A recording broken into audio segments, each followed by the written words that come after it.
सत्यनारायण व्रत कथा, जो श्रद्धा, विश्वास और भक्ति का अमूल्य प्रतीक है। ये कथा न केवल पुण्य प्रदान करती है, बल्कि हमारे जीवन में सुख, शांति और समृद्धि भी लाती है। आज हम भगवान विष्णु के उस रूप की वंदना करेंगे जो सत्य के रक्षक हैं और नारायण के रूप में सच्चे मार्गदर्शक। जिस किसी ने श्रद्धा से इस कथा को सुना, पढ़ा या सुनाया, उसके जीवन से दुख, दरिद्रता और कष्टों का नाश हुआ।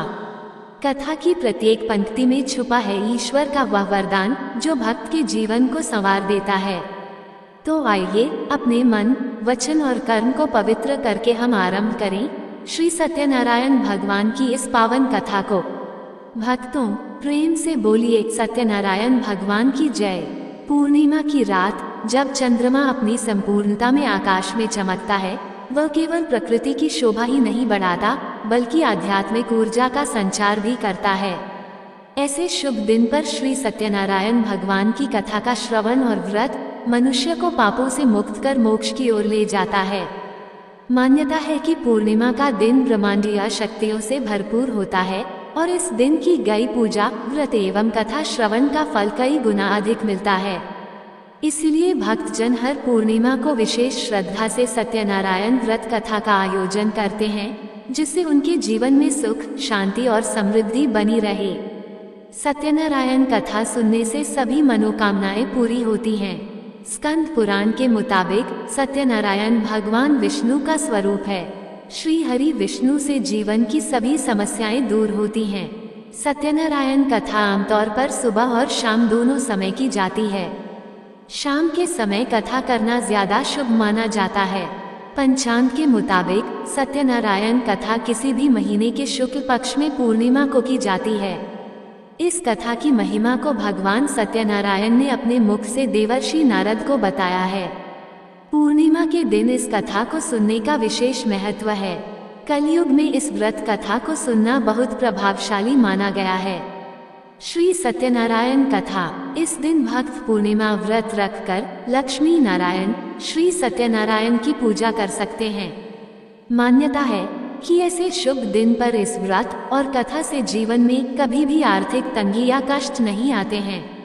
हिंदू धार्मिक मान्यता के अनुसार भगवान सत्यनारायण व्रत करने से और कथा सुनने से पुण्य फल प्राप्त होता है। श्री सत्यनारायण पूजा भगवान नारायण का आशीर्वाद लेने के लिए की जाती है, जो भगवान विष्णु के रूपों में से एक हैं। इस रूप में भगवान को सत्य का अवतार माना जाता है।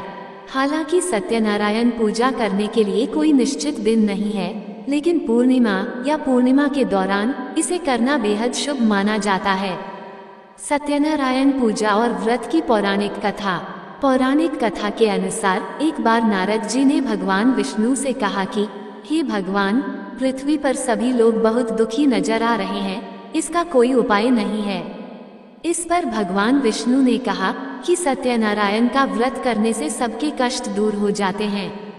उन्होंने कहा कि जो भी सत्य को ईश्वर समझकर उसकी पूजा करेगा, उसके सारे पाप कट जाएंगे और उसे शुभ फल की प्राप्ति होगी। श्री सत्यनारायण कथा प्रथम अध्याय।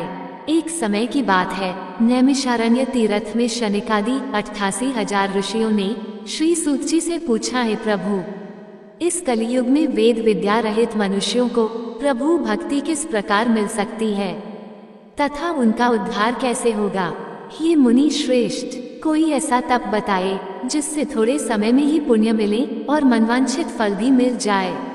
इस प्रकार की कथा सुनने की हम इच्छा रखते हैं।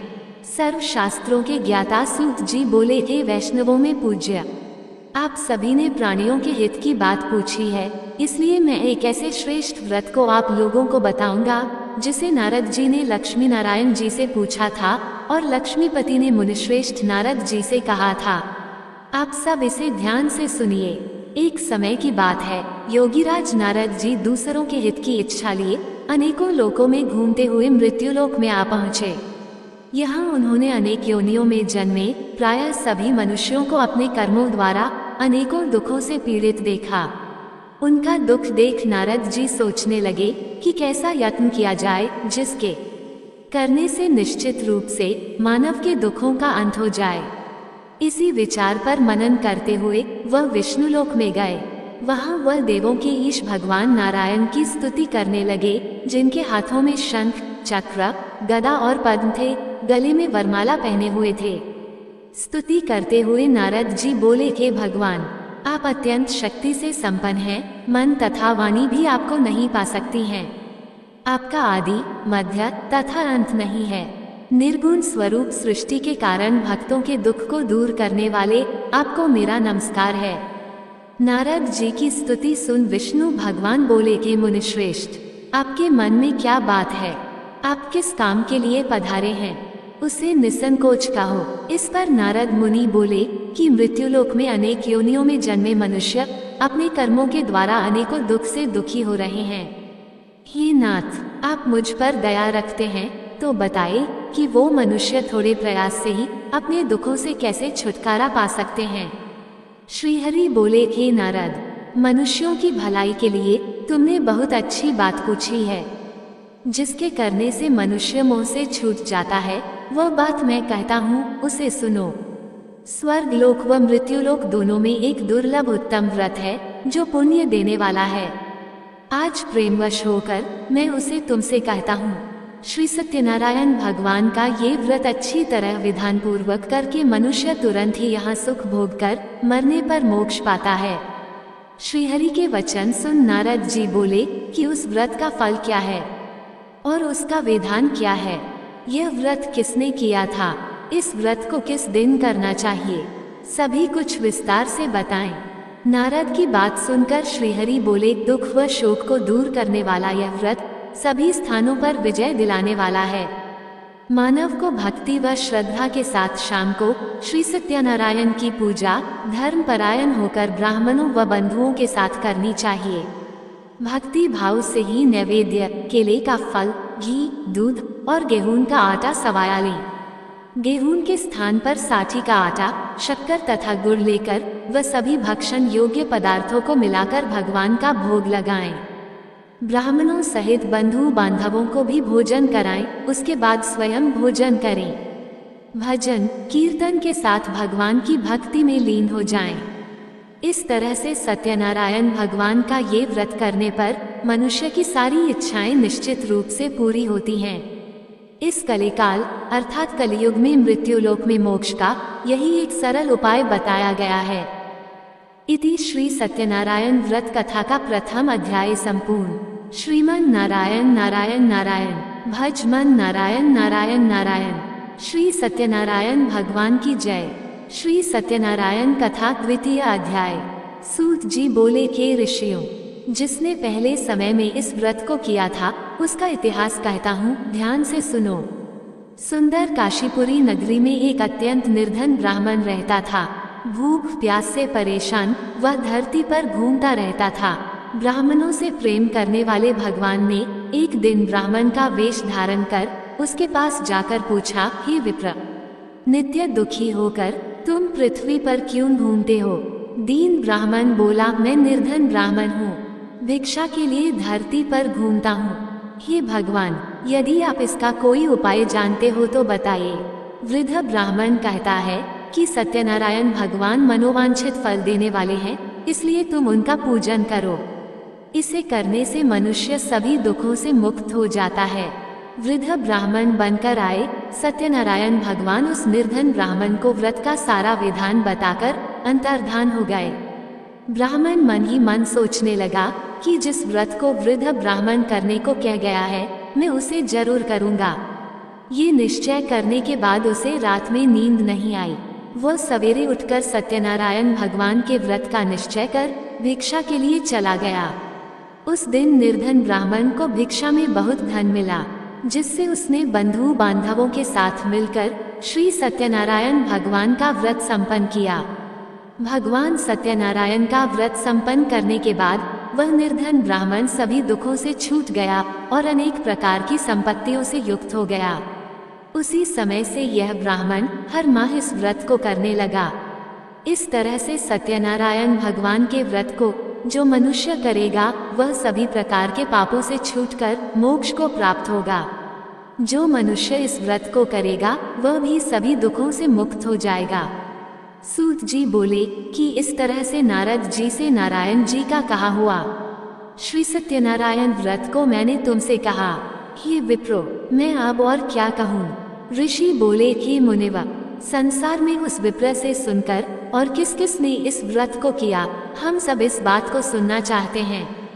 इसके लिए हमारे मन में श्रद्धा का भाव है। सूत जी बोले, हे मुनियों, जिस जिसने इस व्रत को किया है वह सब सुनो। एक समय वही विप्र धन व ऐश्वर्य के अनुसार अपने बंधु बांधवों के साथ इस व्रत को करने को तैयार हुआ। उसी समय एक लकड़ी बेचने वाला बूढ़ा आदमी आया और लकड़ियां बाहर रखकर अंदर ब्राह्मण के घर में गया। प्यास से दुखी वह लकड़हारा उनको व्रत करते देख विप्र को नमस्कार कर पूछने लगा कि आप ये क्या कर रहे हैं तथा इसे करने से क्या फल मिलेगा, कृपया मुझे भी बताएं। ब्राह्मण ने कहा कि सब मनोकामनाओं को पूरा करने वाला ये सत्यनारायण भगवान का व्रत है। इनकी कृपा से ही मेरे घर में धन धान्य आदि की वृद्धि हुई है। विप्र से सत्यनारायण व्रत के बारे में जानकर लकड़हारा बहुत प्रसन्न हुआ। चरणामृत लेकर वह प्रसाद खाने के बाद वह अपने घर गया। लकड़हारे ने अपने मन में संकल्प किया कि आज लकड़ी बेचने से जो धन मिलेगा उसी से श्री सत्यनारायण भगवान का उत्तम व्रत करूंगा। मन में इस विचार को ले बूढ़ा आदमी सिर पर लकड़ियां रख उस नगर में बेचने गया जहां धनी लोग ज्यादा रहते थे। उस नगर में उसे अपनी लकड़ियों का दाम पहले से 4 गुना अधिक मिलता है। बूढ़ा प्रसन्नता के साथ दाम लेकर केले, शक्कर, घी, दूध, दही और गेहूं का आटा ले और सत्यनारायण भगवान के व्रत की अन्य सामग्रियां लेकर अपने घर गया। वहां उसने अपने बंधु बांधवों को बुलाकर विधि विधान से सत्यनारायण भगवान का पूजन और व्रत किया। इस व्रत के प्रभाव से वह बूढ़ा लकड़हारा धन, पुत्र आदि से युक्त होकर संसार के समस्त सुख भोग अंत काल में वैकुंठ धाम चला गया। इति श्री सत्यनारायण व्रत कथा का 2वां अध्याय संपूर्ण। श्रीमन नारायण नारायण नारायण, भज मन नारायण नारायण नारायण। श्री सत्यनारायण भगवान की जय। श्री सत्यनारायण कथा 3 अध्याय। सूत जी बोले, हे श्रेष्ठ मुनियों, अब आगे की कथा कहता हूँ। पहले समय में उल्कामुख नाम का एक बुद्धिमान राजा था। वह सत्यवक्ता और जितेंद्रिय था। प्रतिदिन देव स्थानों पर जाता और निर्धनों को धन देकर उनके कष्ट दूर करता था। उसकी पत्नी कमल के समान मुख वाली तथा सती साध्वी थी। भद्रशिला नदी के तट पर उन दोनों ने श्री सत्यनारायण भगवान का व्रत किया। उसी समय साधु नाम का एक वैश्य आया। उसके पास व्यापार करने के लिए बहुत सा धन भी था।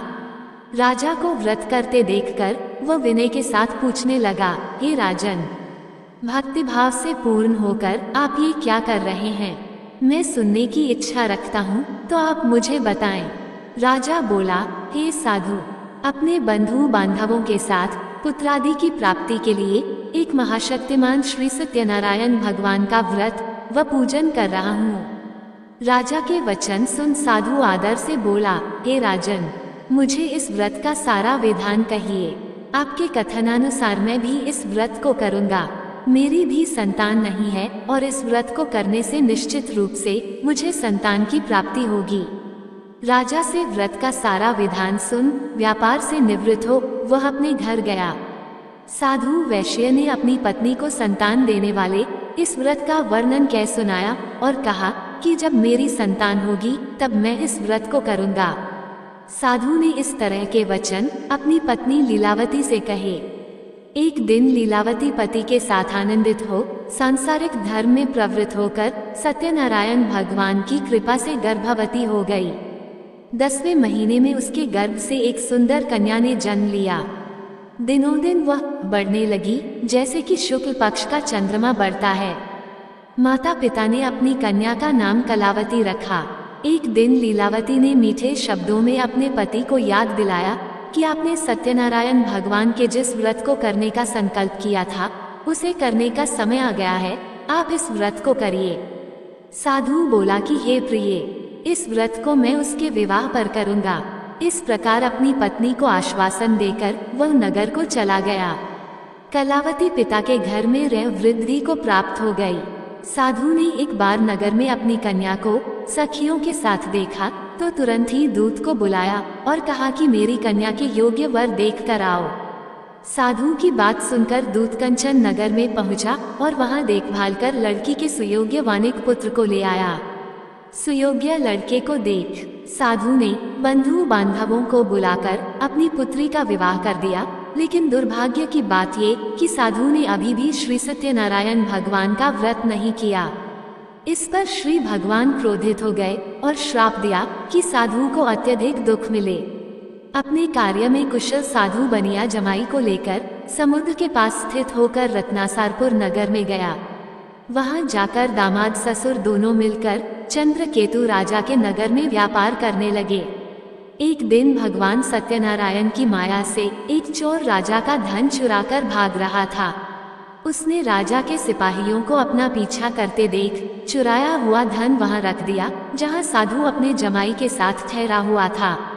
राजा के सिपाहियों ने साधु वैश्य के पास राजा का धन पड़ा देखा तो वह ससुर जमाई दोनों को बांधकर प्रसन्नता से राजा के पास ले गए और कहा कि उन दोनों चोरों को हम पकड़ लाए हैं, आप आगे की कार्यवाही की आज्ञा दें। राजा की आज्ञा से उन दोनों को कठिन कारावास में डाल दिया गया और उनका सारा धन भी उनसे छीन लिया गया। श्री सत्यनारायण भगवान से श्राप से साधु की पत्नी भी बहुत दुखी हुई। घर में जो धन रखा था उसे चोर चुरा ले गए। शारीरिक तथा मानसिक पीड़ा व भूख प्यास से अति दुखी हो अन्न की चिंता में कलावती ब्राह्मण के घर गई। वहां उसने श्री सत्यनारायण भगवान का व्रत होते देखा, फिर कथा भी सुनी। वह प्रसाद ग्रहण कर रात को घर वापस आई। माता ने कलावती से पूछा कि हे पुत्री, अब तक तुम कहाँ थी? तेरे मन में क्या है? कलावती ने अपनी माता से कहा, हे माता, मैंने एक ब्राह्मण के घर में श्री सत्यनारायण भगवान का व्रत देखा है। कन्या के वचन सुन लीलावती भगवान के पूजन की तैयारी करने लगी। लीलावती ने परिवार व बंधुओं सहित सत्यनारायण भगवान का पूजन किया और उनसे वर मांगा कि मेरे पति तथा जमाई शीघ्र घर आ जाएं। साथ ही यह भी प्रार्थना की कि हम सबका अपराध क्षमा करें। श्री सत्यनारायण भगवान इस व्रत से संतुष्ट हो गए और राजा चंद्रकेतु को सपने में दर्शन दे कहा कि हे राजन, तुम उन दोनों वैश्यों को छोड़ दो और तुमने उनका जो धन लिया है उसे वापस कर दो। अगर नहीं किया तो मैं तुम्हारा धन, राज्य व संतान सभी को नष्ट कर दूंगा। राजा को ये सब कहकर वह अंतर्धान हो गए। प्रातःकाल सभा में राजा ने अपना सपना सुनाया, फिर बोले कि बनिक पुत्रों को कैद से मुक्त कर सभा में लाओ। दोनों ने आते ही राजा को प्रणाम किया। राजा मीठी वाणी में बोला, हे महानुभावों, भाग्यवश कठिन दुख तुम्हें प्राप्त हुआ है, लेकिन अब तुम्हें कोई भय नहीं है। कह राजा ने उन दोनों को नए वस्त्राभूषण भी पहनाए और जितना धन उनका लिया था उससे दोगुना धन वापस कर दिया। दोनों वैश्य अपने घर को चल दिए। इति श्री सत्यनारायण व्रत कथा का तृतीय अध्याय संपूर्ण। श्रीमन नारायण नारायण नारायण, भज मन नारायण नारायण नारायण। श्री सत्यनारायण भगवान की जय। श्री सत्यनारायण कथा चतुर्थ अध्याय। सूत जी बोले, वैश्य ने मंगलाचार कर अपनी यात्रा आरंभ की और अपने नगर की ओर चल दिए। उनके थोड़ी दूर जाने पर एक दंडी वेशधारी श्री सत्यनारायण ने उनसे पूछा, हे साधु, तेरी नाव में क्या है? अभिमानी वणिक हंसता हुआ बोला, हे दंडी, आप क्यों पूछते हो? क्या धन लेने की इच्छा है? मेरी नाव में तो बेल व पत्ते भरे हुए हैं। वैश्य के कठोर वचन सुन भगवान बोले, तुम्हारा वचन सत्य हो। दंडी वचन कह वहां से दूर चले गए। कुछ दूर जाकर समुद्र के किनारे बैठ गए।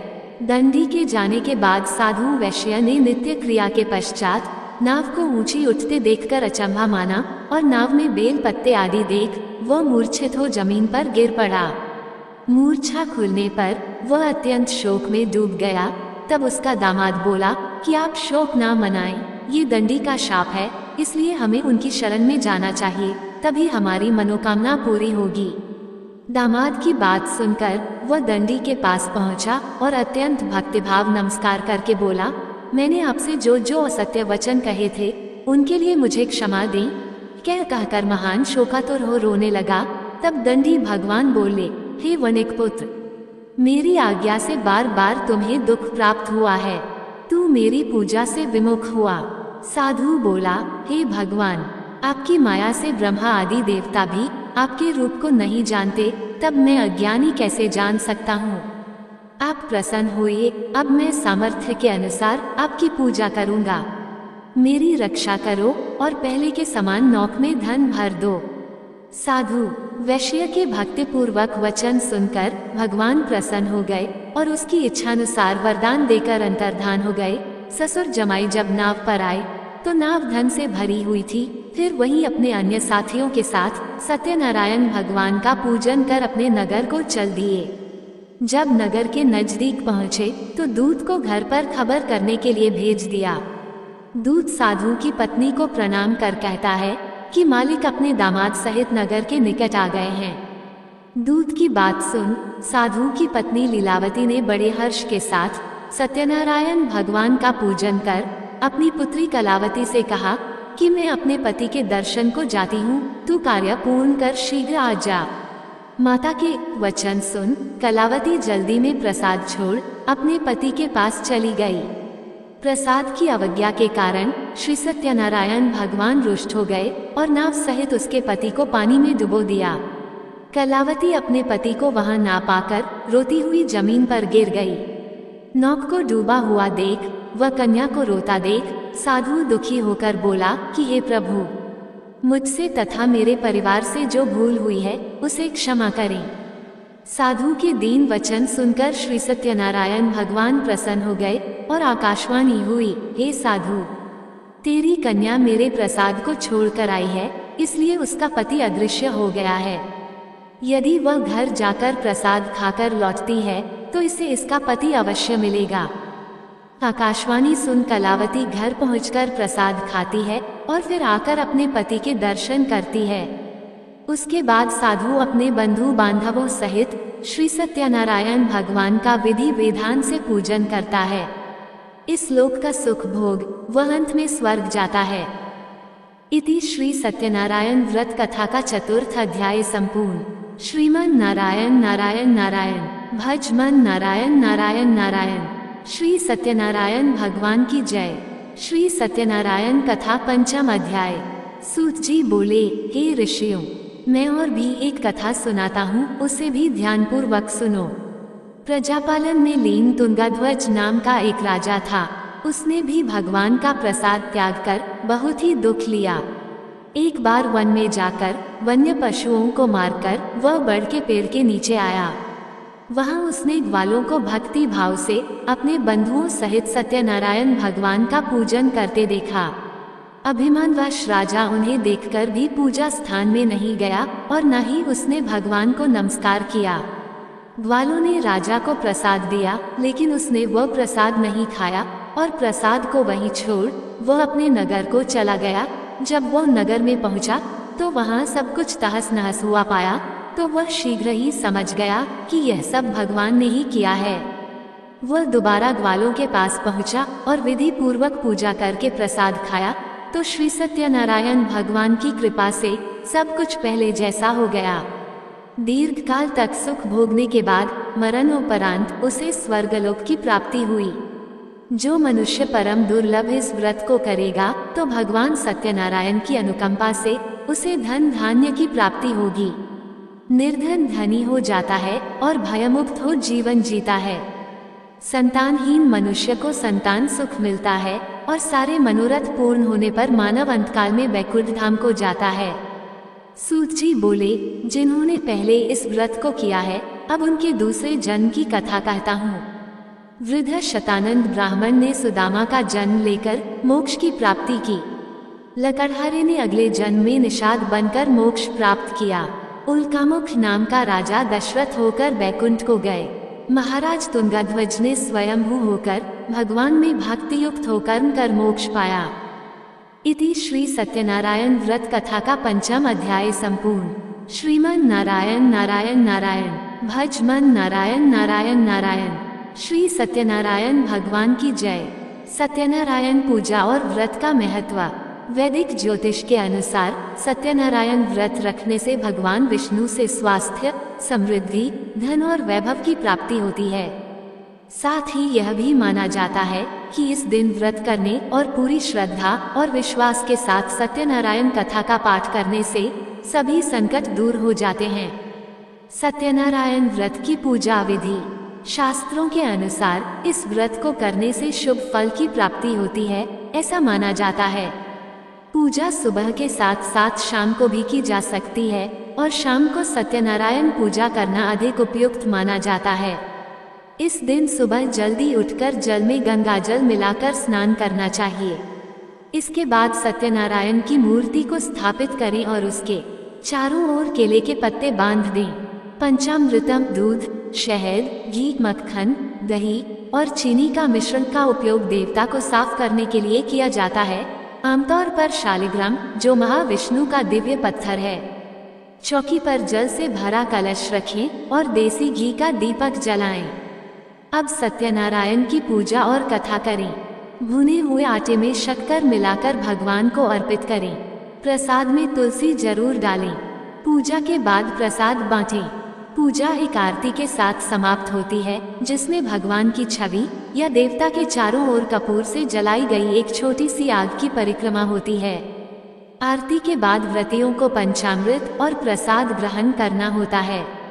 व्रती पंचामृत से व्रत तोड़ने के बाद प्रसाद ग्रहण कर सकते हैं। प्रेम से बोलिए जय श्री हरि विष्णु। ऐसे ही और भी रोचक और आध्यात्मिक वीडियो के लिए चैनल को सब्सक्राइब कर लें। दोस्तों, आपको ये कथा कैसी लगी कृपया कमेंट करके जरूर बताएं। वीडियो पसंद आया हो तो लाइक करें और अपने दोस्तों के साथ शेयर करें। कमेंट बॉक्स में जय श्री कृष्ण लिखना ना भूलें। फिर मिलते हैं एक और दिलचस्प वीडियो के साथ। धन्यवाद। जय श्री कृष्ण।